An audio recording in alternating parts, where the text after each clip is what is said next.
Hello, my name is Tsuki from the High Tide era. In this video, I would like to share my thoughts and comments about my favorite weapon, which is the octobrush.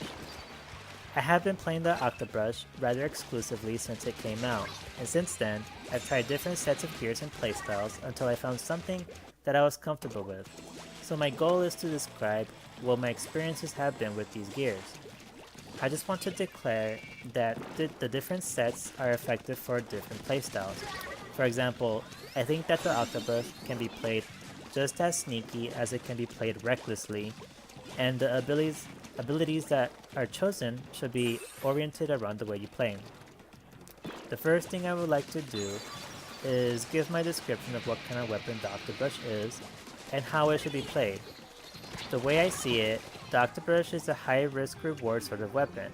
It is relatively easy to just swim to somebody and get a quick splat without having to try real hard to aim onto them. Unfortunately, this weapon has a ton of flaws, namely just the range.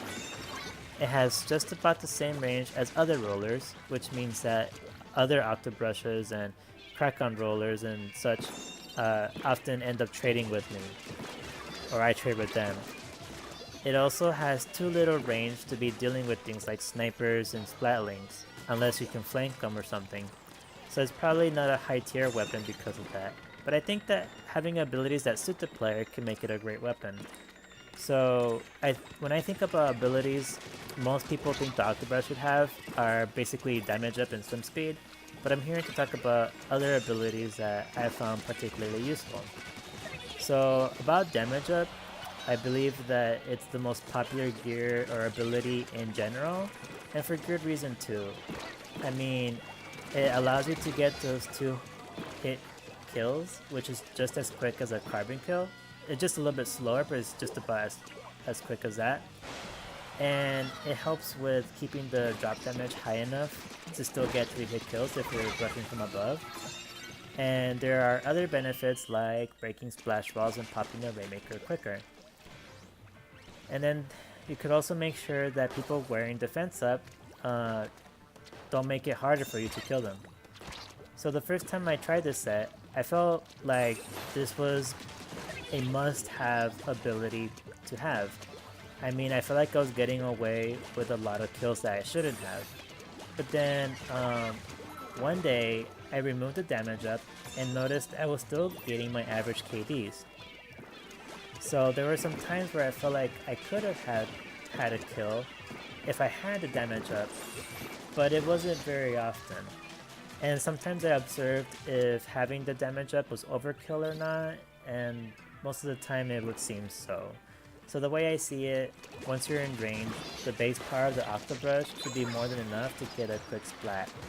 And if you're an ink brush user, then you know what I mean. I mean, that thing is harder to get kills with, and as soon as you get close enough, it makes all the difference. So getting close is the goal of the octobrush, in my opinion.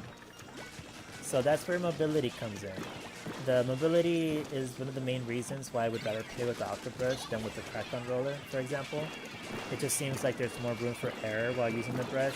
I mean, the roller has to wait short moment between swipes, while the octobrush can constantly keep brushing all over the place as you move around. So that's why out of all abilities in the game, I think that swim speed is a must to have.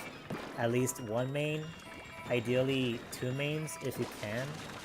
I don't know about going more than that. I've tried going pure speed and it's amazing, but I feel like going pure just one ability keeps things unbalanced for yourself, I guess. Unless it's like Rainmaker, then perhaps it's justified. But I don't know. Plus, I saw a comparison ability video where like a person with max speed still had a little bit of trouble catching up with somebody with no speed. So there's that. So I don't know. But it's a great ability for sure. It lets you run away, it lets you get closer to people, Kraken gets affected by it, so there's a lot of reasons to use swim speed, in my opinion. But my favorite ability which is the ability why I've been playing octobrush all this time, is quick respawn. So at first I had a obsession with having 3 quick respawns, and I mean 3 mains of quick respawns. There was something so cheap and efficient about respawning so quickly and just jumping back to your beacon. It made me feel like I could just jump in aggressively and just do whatever the heck I wanted without feeling penalized too much for dying. Like, think Luna Blaster and Stealth Jump, basically. Of course, going in mindlessly that results in useless death is going to be more harmful to the team. So I believe that I have had to learn the hard way that it's just better to play it more careful with the octobrush, and so 1 or 2 mains of quick respawn is good enough. Plus, beacons are still a great way to cut time to come back into the action, so I believe two mains of quick respawn is ideal to have, probably. Right now, I've been using 1 quick respawn just because I feel like it's good enough before I start getting desperate about getting back into the action. So right now I'm using 1. I know when I don't use any quick respawn, I just feel like I'm waiting too long, but anyway, that's just my experiment right now. And then so then my next ability is special oriented gears. And I don't know how many octobrush users out there focus on specials, but me personally, besides quick respawn, I feel pretty biased towards them, especially when I think the octobrush is really useful for infiltrating. Like, you go up to the front lines, you have your Kraken, and then say that you get spotted and you're about to get killed. You use Kraken and go deep or something, put a beacon in there. I don't know, just being an eyesore as much as you can. So plus, you know, it's Kraken, so you can survive a little better if you have to, or you can get kills that way too. So I think it's a pretty great special for the octobrush to have, especially in conjunction with beacons and stuff, just like the Kraken Roller, basically. And so so for the abilities, I think that having just 1 special charge is good enough, and combining it with 1 special saver makes it even better. So in case you didn't know, the octobrush is a light depletion weapon, so when you die with it, you only lose like, what was it, like 40%, I think. And with the special saver, you save so much more. Like, I often die with the Kraken when it's fully charged, and it's pretty regrettable, of course. But then with special saver, I can get it pretty quickly afterwards, so it's pretty good in my opinion. And then right now, I mean, recently I had been messing around with special duration, which I thought wasn't gonna yield me any good results, but surprisingly I felt like that 1 extra second, especially after the nerf of the Kraken, it was just good enough to consistently get kills at the very last second. So right now I find myself using 2 mains of special duration, which is very useful for, again, infiltrating deeper or chasing somebody, or, you know, just getting that last extra hit, at last second kill, and riding the tower for a little bit longer. I know, like, when I have 2 special duration ups, you can get 17 points off the tower if you're riding it by yourself, so it's pretty useful, I would say.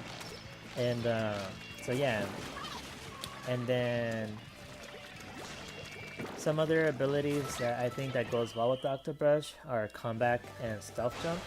I think that comeback is especially useful just because it lets me put beacons down very quickly after using one. It comes with other benefits, but the beacon thing was the main thing I liked it for. I mean, it uses so much ink, so it's nice to have it. A lot of people will probably disagree with me about stealth jump because there's this notion that having stealth jump and beacons don't go together. The reason why I'm in favor is because it's still stealth jump no matter how you slice it. It's particularly useful for not having to jump to your own beacon and just use the ink you're gonna use on a new one, so you can put more beacons that way. It's useful also to jump to an ally where a beacon would be great to have, so you can put more beacons all over the place. Then there's the surprise stealth jump attacks that work well when you're trying to help somebody or when you're trying to jump onto the tower. So I don't think that the fact that it has beacons should be the reason why you shouldn't use stealth jump. So yeah, that's the general gist of it. As I mentioned earlier, I didn't intend to make it sound like there's only one way to play Dr. Brush, but rather these are the things that I've noticed about these gears and how I perceive them as. So people who love damage up on their octobrush have their own reasons for why to love it, just like how I have my reasons for why I love quick respawn and special abilities. So I hope that this video offered a new perspective or gave you some new ideas on how to play the brush. And thank you very much for watching my video.